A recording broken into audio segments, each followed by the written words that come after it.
Манай пажама парти гэхлээр яана би үнэхээр гэртээ байгаа юм шиг л байна. Нүур ам нь улайцсан. Миний хоолой гүнж биш ч гэсэн би дотроо ямар бяцхан гүнж байгааг та нар миний нэгтгэлийн видеоноос харж болно. Ингээд надтай хамт миний бичлэгтэй хамт байгаарай. Баярлалаа. Сайн байцгаана уу? Энэ түүх бол энгийн нэгэн оюутан охин хэрхэн юм оёход донтож байгаа талаар өгүүлэх бичлэг юм.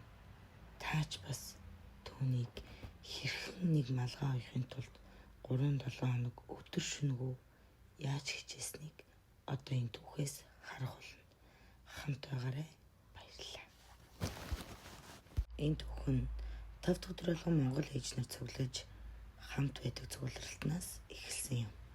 Тэрээр 5 дахь өдөр тэр цуглалтанд явснаар ороод хийж сурахыг маш их хүссэн хүсэл нь түүнийг малгай ер нь л хийх хүргэсэн л дээ.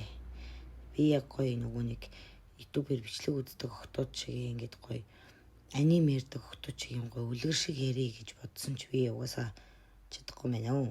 Тэгээ та нартай одоо ингээд яг өөрийнхөө онцлогоор өөрийнхөө хологоор ярьж өгцгөөе. Надтай хамт байгаарай. ТV апш ханда бишээ хай ханда ке. За ингээд бид нэр эхлээд ойлоо сурч байсан юм аа. Энэ чинээс үнэхээр хэцүү юм байл шүү дээ.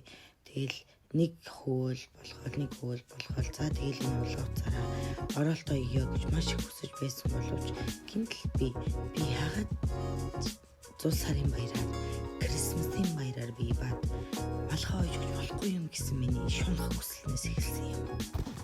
Танилц энэ бяцхан үсний шилтэй бяцхан эмэгтэй бол миний солонгос ээж Ким Мэжин. Энэ солонгосээс бүхэл хэцүү загуудтай хамт байсан эмэгтэй.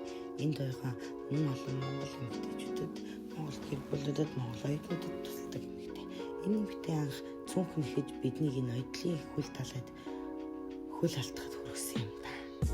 Бид түүнийг та яаж тэгж байгаа юм бэ? Бидний зааж өгөөч гэхэд тэр өө тэгэл яах вэ? Хонгор үрсэн юм дээ.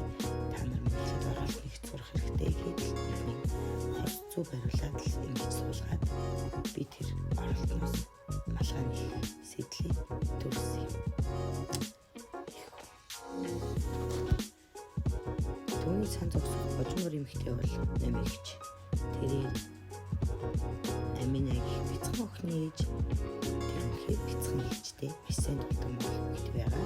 Нэмэгч манай ойдлын сургалтаас хамгийн гарын дэвтэй байсан учраас би нэмэгчээс их сурах гэсэн боловч тийм ажилтайгээ төгсөөд яваад төгсөн. Тэгээд л ингээд өөрөө бүгдийн ард гарахаар тэр ботокс хийлгсэн тухай үрчилгэн байж энийг сурлаа шүү дээ. За ингэж сураад эхлэхэд би малгай оёе гэж эргэлж хөдөлдөг орсон юм.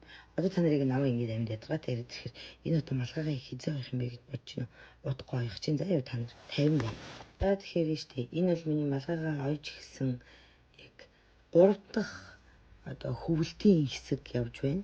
Энэ хараа би доотлыг нь буруу хийсэн. За тэнгүүтээ угсаал анхнаасаа тэр ютубын бичлэг харж байхдаа доотлыг нь буруу хийсэн. Тэгээ уйлаад энэ бүх 5 өдрийнхөө юмыг ингэж хөвж байгаа юм. Энийг харахад одоо бүр ямар сэтгэлээр унж байна. Энэ дотор би юу яаж байгаа вэ гэхээр энийг ингээ хөвөд байх тусам ийм ноос ууцнууд чи ингээд ийм ирчлээсэн задраад ингээд ойход амар хэцүү болдго юм байна гэдэг та нараас харуулж байгаа юм. Би энэ камерын үнцгийг амар жоохон буруу тавьдаг хэрэмцэж гарчдээ. Хүмүүс намайг ер нь юу галгалтаа тархалаад ийсэн чинь жирэмсэн болсон бол гэдэг хэлтэй би жирэмсэн болох болтой. Жирэмсэн бол танартайгаа угаалцсан да. За энэ ойдлоо задлчаад би дахиад мэдээж нэг задлсан. Тэгээд энэ малгай маань үссэн. Тэгтээ бас энэ малгайн дээр жоохон асуудал гарсан ч гэсэн би энэ малгай ойж дууссан байгаа. Тэгээд ер нь бол иймэрхүү юм эхлэхдээ өөрийнхөө цаг завыг тооцоолж өөрийнхөө донтолтын байдлыг бас тооцоолж яах хэрэгтэй юм бэ шүү манайхаа. Тэгэхгүй бол ингээд дондчоод хичээлээ хийхгүй, юмаа хийхгүй ингээд байгаад иж болохгүй мөлий. Би бол нэг хэсэг дондсон, шүнж унтахгүй, шүн үүр цайтал малгайгаа нэгтгэнхэд тэгээд ойдлон таалагдахгүй тэрээрээ хөвж мөвж байгаа. Донтох нягууртай байсан. Та нар донтож болохгүй шүү. Би та бүхэндээ зөвлөё. За энэ дээр бол би ингээд яг одоо энэ малгайныхаа яг дээдлийн орой хэсгийг хасах ойдлоо хийх гээд барин авч суусан байна. Тэгээд яг тэ энэ хөрх юм ингээд чавс болсон л юм шиг байгаа. Гэхдээ зарим хэсэг нь жоох алдаатай болсон. Одоо би ерөнхийдөө өөрийнхөө карьерийг малгайгаар дуусгах гэж байгаа. За би одоо тэгээд яг өнөө өглөө хийсэн энэ малгайгаа өмссөн бичлэгээ таньд үзүүлэх гэж байна. Энийг хараач тэ ийм хөөрхөн болсон. Яг нь хосцууч нь бас миллиметртэй идэм билээ. Миллиметрээс шалтгаалж жоохон нарийнхан зүгээр оёх байсан билээ. Бодомжлох болохоор том зүгээр оёсон чинь ийм жоохон суналттай ийм том болчихсон малгай маань. Тэгтээ яг тэ манайхаа тийм ч хүний амьдралд бас хүнийг юм сурлаа шүү дээ. Тэгээ та нар маань намайг анзаарсан бол би YouTube-ээс мөнгө авдаг болж байгаа. Тэгээ та нар маань бичлэгээ сайн үзээд лайк, subscribe бас сайн дараарай. Намайг дэмжиж байгаа бол тэгээд цаашдаа 7 хоногт 2 бичлэг оруулахаар шийдсэн. Тэгээд намайг тэр нэвтрүүлэг яаж өгдөг влогоо бас биш нэвтрүүлгийнхаа юу бас хийхээр болсон шүү.